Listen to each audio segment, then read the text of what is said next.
first part ng Abot Kami ng Pangarap. Gusto ko lang sa kanya.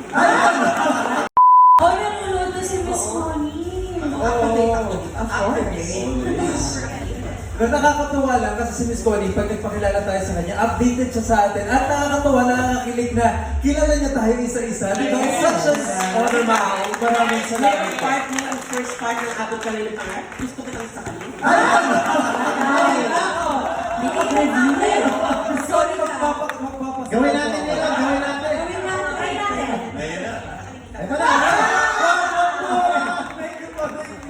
Kamusta yung baby mo? Hi, boy. My son is very, very healthy and happy. Thank you so much for asking. Super kilig din na she's very updated with my life.